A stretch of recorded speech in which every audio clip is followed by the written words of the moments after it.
Hello, everybody, and welcome to our presentation tonight. We're so happy that you are joining us. If you will look in your chat, we've already put in a couple of links for you. The first link that appears is a link to the agenda. So if you'd like to print that out, feel free to. And then the second one, you'll see forms in the Word there.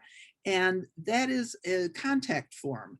And we would like you to give us your information if you're interested in continuing to learn more about this very important topic of the dangers of trains, the freight trains that are going through our communities. Okay, so this was back in July 6th of 2013. Gilbert, if you could correct me if I'm wrong. Is that the correct date, July 6th, 2013? She just muted him, Jerry. Oh, I'm pretty sure that's right. But this is 31 of the 47 people who were decimated. Yeah, it's all right. It's 40.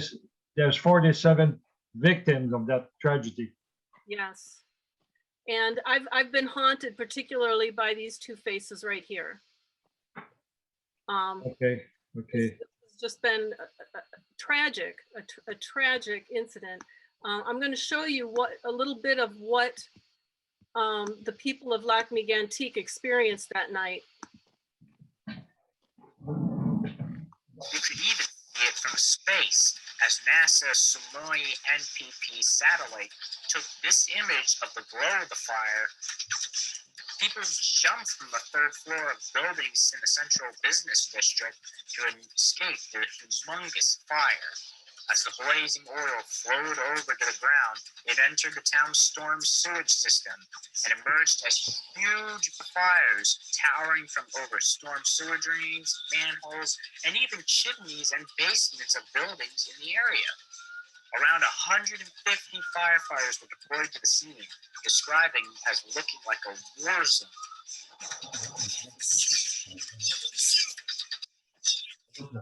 We have Gilbert Carette. Yeah. Please forgive me if I'm not pronouncing your name very well. It's all right. It's like Carette or just like if you pronounce a Garrett with a G, but this is Carette with a C. Gilbert. Yeah. Robert Bellefleur.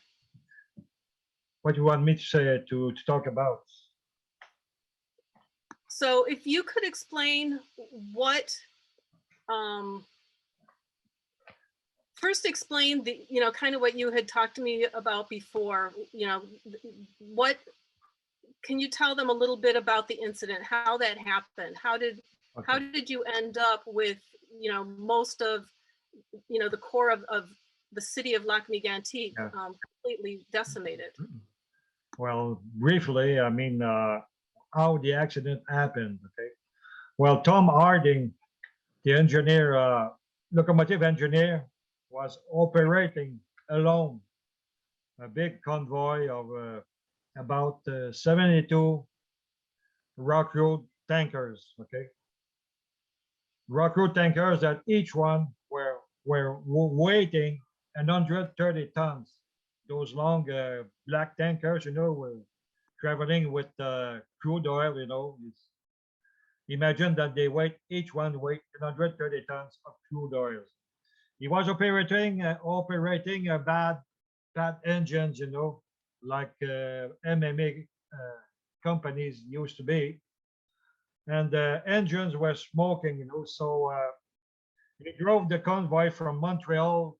He was going to East Coast Atlantic, So that is passing by Lac-Mégantic, So arriving at Nantes, the highest point, the second highest point in Canada over sea level, he had to park his convoy on the main line because the sideline was occupied by industries boxcar, that they use it the sideline for parking, So that was about just 6 miles up Upper Mégantic, So he left the train at 10:30 in the afternoon, at noon, in night, He went at his hotel, but the fire settled up in the engines, you know.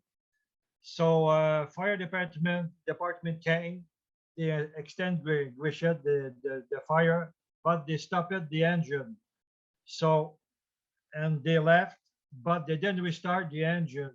So air pressure didn't build up. So there wasn't enough handbrake settled, you know, to all the convoy to prevent to go down the hill. So at 1 o'clock in the morning, the convoy started rolling down, you know. So could you imagine that where he was parked and where he derailed, and when he derailed it downtown, you know, there was about a difference level of 450 feet. That's only on the 6 mile long. So and the train gaining and gaining got faster and faster going down, and for finally crossing our downtown, you know, at about 65 miles an hour in a tight curve behind our main street, behind the buildings that can be take over 10 miles an hour. So the curve was too narrow and too strong, you know. So the engines passed it, you know, and some boxcar passed it, but the tankers didn't pass. So it started derailing, you know, and piling and going through buildings and going through this bar, you know, where and exploding, you know, and just at the bar, 27 people got killed, and so it started exploding and burning and oil spilling everywhere, you know, and in the lake, you know, and killing 47 people, you know. So oil spilling was going through everywhere downtown and in the lake, you know. So so you could imagine that the temperature reaching in our downtown went up to 3,000 degrees Fahrenheit, and you could have seen some explosion, you know, that flames reached 1,000 feet in the air. So I could keep you describing this catastrophe, you know, for hours. So, but I'm gonna pass on another page, you know, to talk about the impact on the citizens, you know. First impact was deaths, a lot of deaths, 47 deaths. Half a square miles of our downtown destroyed, and the fire just kept burning for 2 days and a half, and there was only 40 buildings left, but only 5 were affected by the oil spill. But rich investors decided to put the end of our downtown, you know, so they thought about building a resort complex, you know, in the heart of our cities or our city, but finally they didn't never invest it. And for the 40 buildings that were left, they just destroyed them. So our downtown was just like a desert, you know, after everybody left. So we lost a lot of stores and business services. And the town, the government just started to build a little commercial center, you know, by building another street. But we never had what we had before. So following that, this catastrophe, we had a lot of suicides. And we still are a small city struggling to survive, you know, and reconstruction is slow. And what else? I could keep you for hours, you know, to talk about what we are living, you know, down here. So I have to pass. Basically, the downtown area has still not been rebuilt. Trains are still running Yeah. through the area. Yeah. And, to add insult to injury, the attorneys that came to supposedly help the people of Lac-Mégantic basically extorted money and did not help. No, they didn't. And many So- contractors, made a lot of money, just to clean the pollution, the pollution and all that, so we're still struggling, to rebuild, so we don't have much rebuilding now, just probably about 10% of our downtown, is rebuilt, so just like a dead downtown, so anyway. So Jerry, if you want me some advice is to give to you for your new coalition, for railroad safety, well, we could give you some tips. Okay. Yes, please. Okay. Starting, what is rolling through your area or in your neighborhood? What is rolling? Identify what is rolling. What kind of convoys?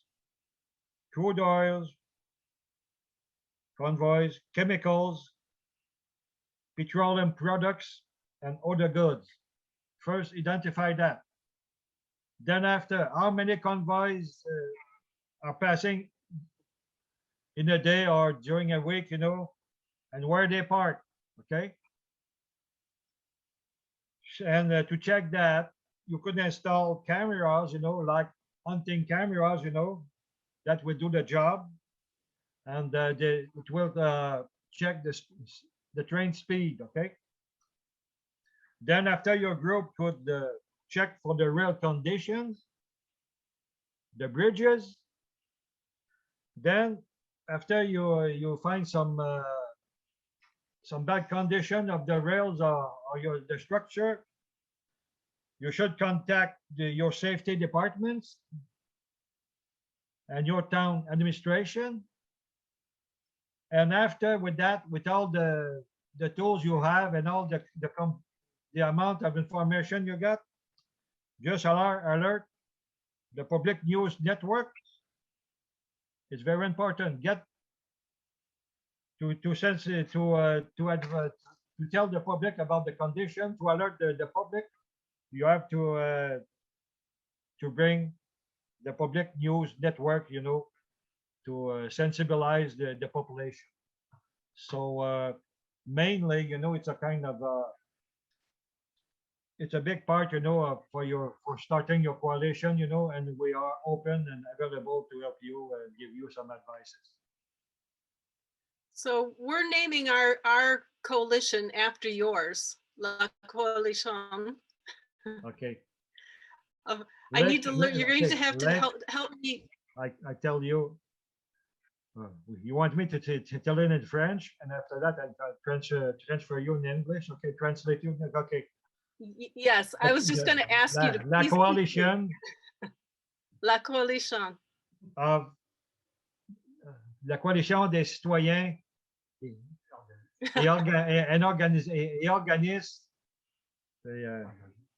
engagés pour la sécurité du rail.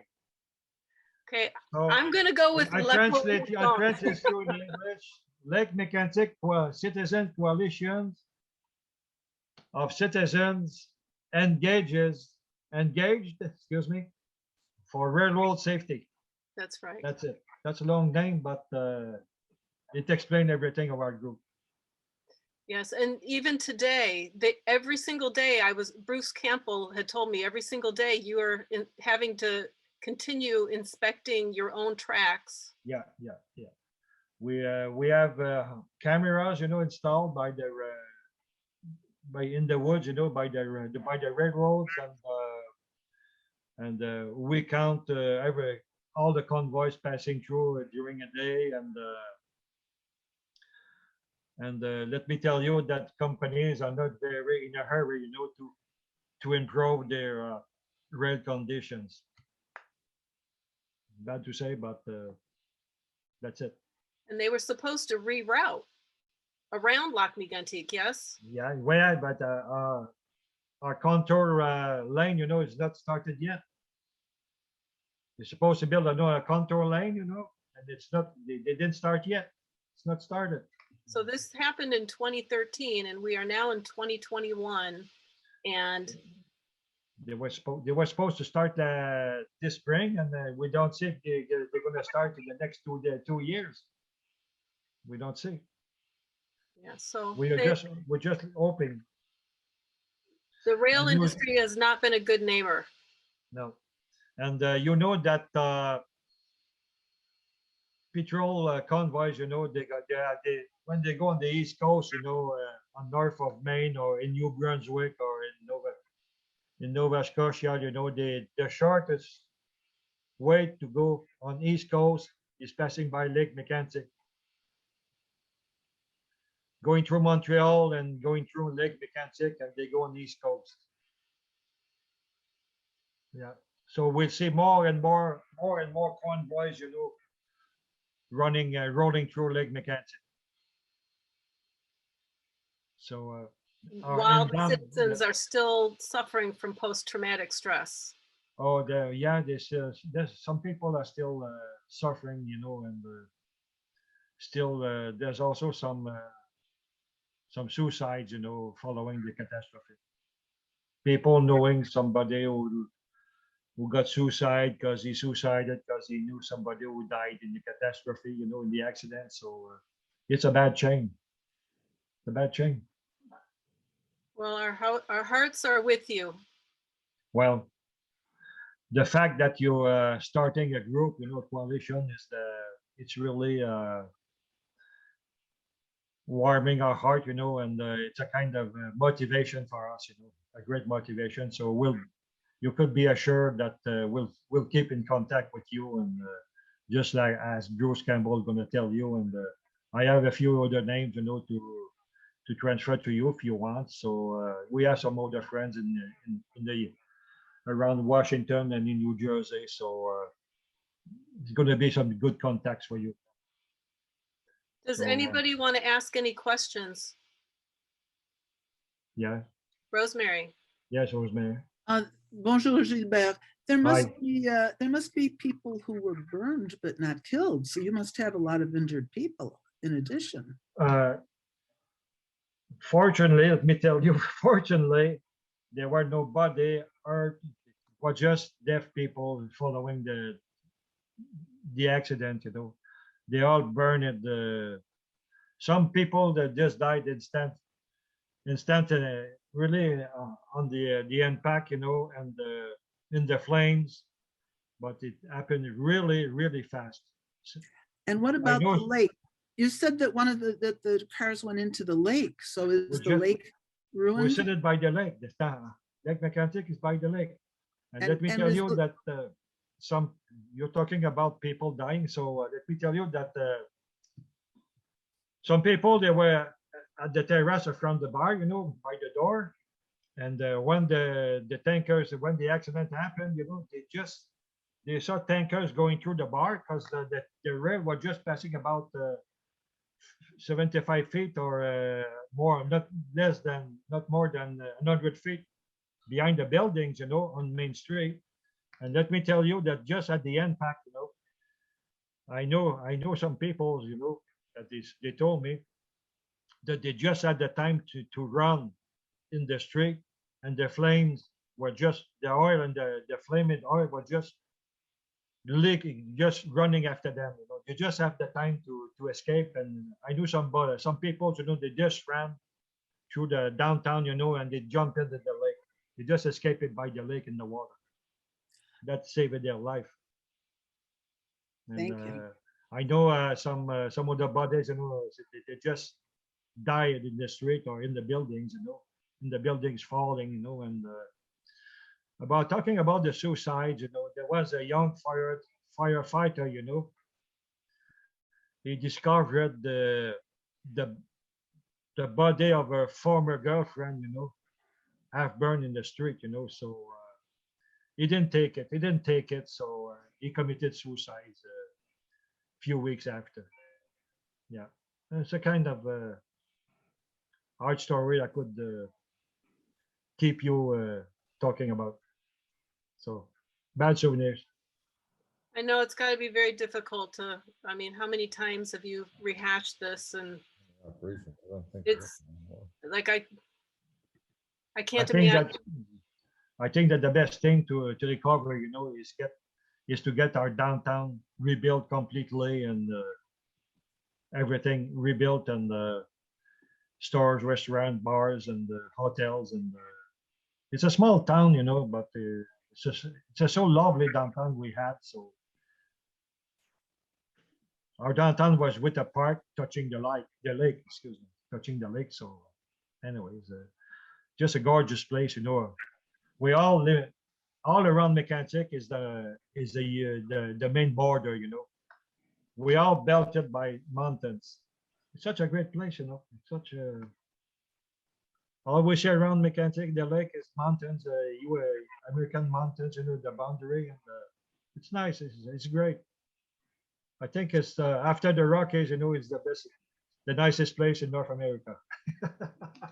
Chuck, do you have a question? Yeah, regarding the rebuilding and all of the other financial impacts, is the railroad company and the insurance company, how is all of that getting sorted out? And it would seem that there should be substantial amount of money to rebuild the downtown. Obviously, there was compensation to the victims, but as far as the rebuilding, isn't there a substantial amount of money to make that happen? Is the Yeah. insurance company paying? Who's taking the financial responsibility? A big part from the insurance company, they paid it for the reconstruct the damages, but they claim it back to the company, and to get for the compensation, and but the CP companies that the main company who was dealing for the oil transporting, it was the Canadian Pacific, and they paid a few $100 million, but still our government, like the federal and the provincial government paid a lot of money to help people rebuilding, trying to rebuild the town, and pay for the damages to the private, so it will never be enough money to rebuild our downtown.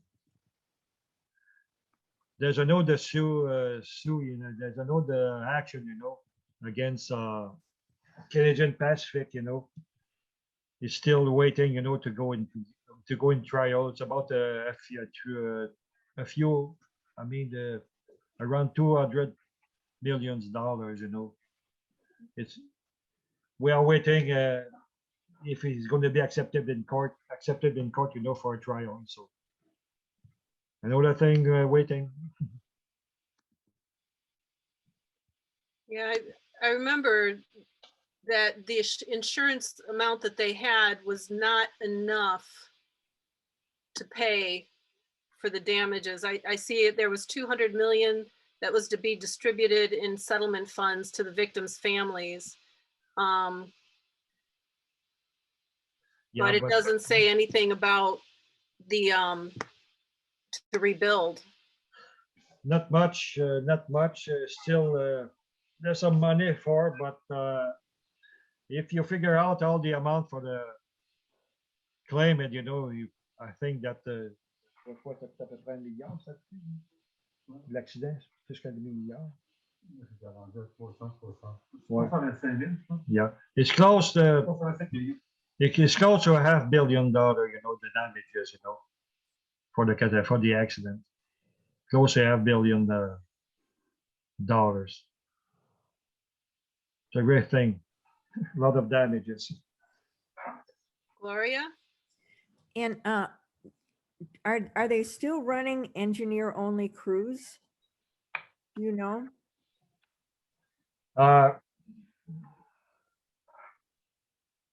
Ici, il run à 2 engins, une poursuite avec deux opérateurs. Oui. Well, since since the accident, they put it a second driver, on the convoy, they came back with a second driver,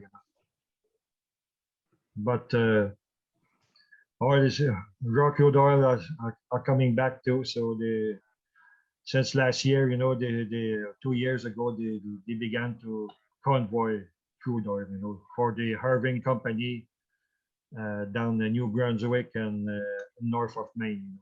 So Robin, I saw your hand was up.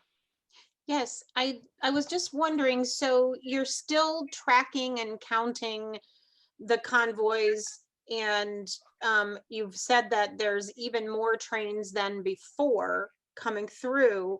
So is anyone even listening or taking your information and acting on it? well, the government is following the railroads, what is happening, about the rail condition. But I could tell you that last summer quand on a fait, comment dire, une injonction, ouais, qu'est-ce qu'on a fait l'été passé? Like we launched in a kind of a warning, to the company, to repair the rails, because when you just talking about you could pull a nail from the wood tie, it explained a lot of about what's the condition of the rail, when you could pull the nails off, with your hand, and you could see some ties, just like rotten, completely rotten, rails, narrow rails, and thin rails. And when we sent them a warning last summer, they came. Oh God, there was a lot of companies engineer here, to check what's going on. So they sent a lot of people to repair the rail, but they didn't repair it completely, and it was just to raise the speed, of the train, okay? And the rail condition before was for a maximum of 25 miles an hour, 30 miles an hour. And after they repaired it, it's the maximum speed they're allowed to travel is about 40, 45 miles an hour. But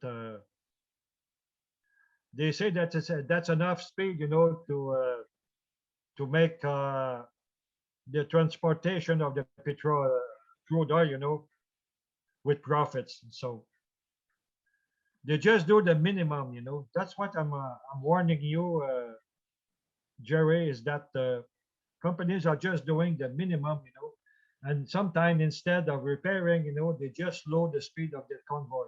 So it's not right, it's not safe. Well, yeah, the derailment in Custer, Washington, that train was only going, I think it was 7 miles an hour, and it was a clear day on a straight track. Yeah. Oh yeah. So there's some rail that are also in so bad condition, that I don't understand that they could carry the weight of these tankers. I just don't understand them.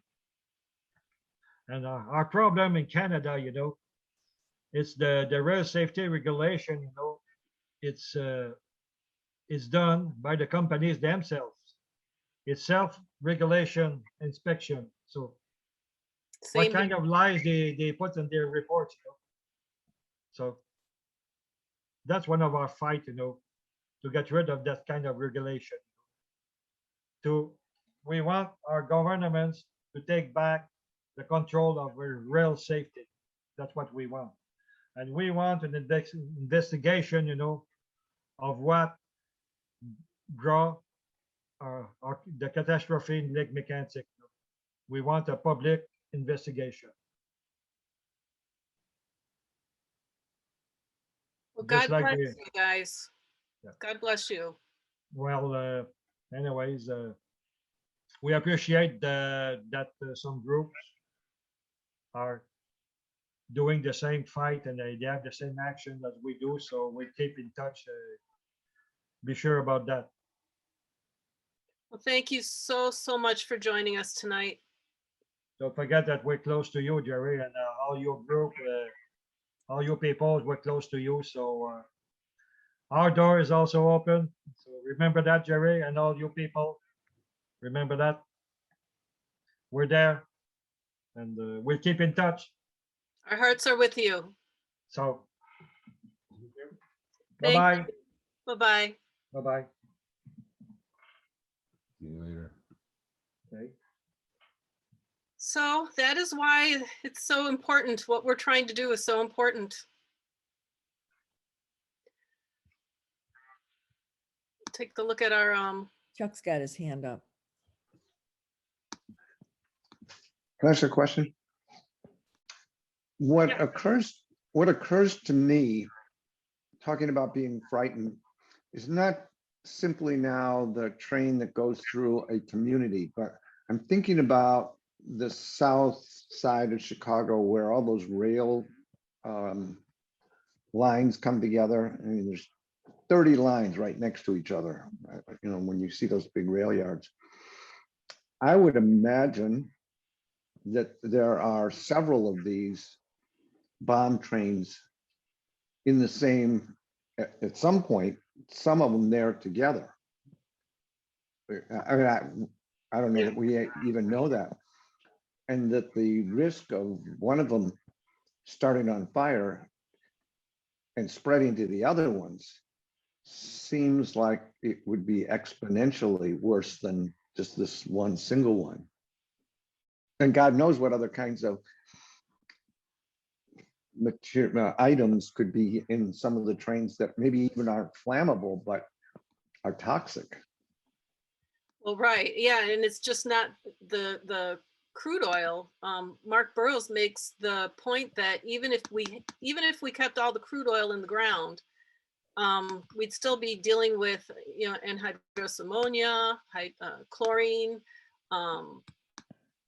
you know, a milieu of other types of very hazardous chemicals. And the derailment in East Chicago, I was going to try to find a slide on that real quick. Maybe I can show it to you later when I can kind of sift through my slides. But where that derailed, and you never heard anything about this on the news, but one of the engineers that we've been working with, Shelley Burke in Chicago, she actually went and saw where that derailment was. And I you know, used Google Earth to kind of scan the area, because they did talk about a pipeline. They never showed anything, but I'm thinking, where is that pipeline going? So when I took a closer look, where that train derailed was right near a petroleum storage facility. You know, and when you pan it out, it wasn't just one storage facility, it was a whole bunch of them.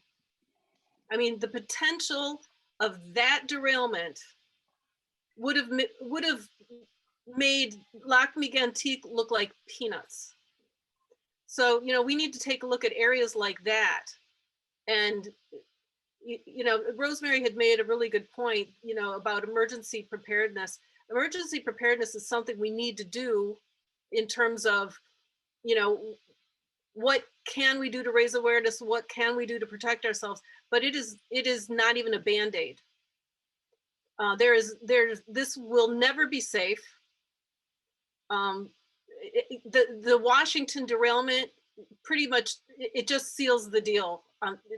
You know, because they'll talk about the safer tankers, they'll talk about, you know, pressure cars, they'll talk about, you know, more engineers, but it was a perfect day, perfect weather, straight tracks, new tank cars, 7 miles an hour.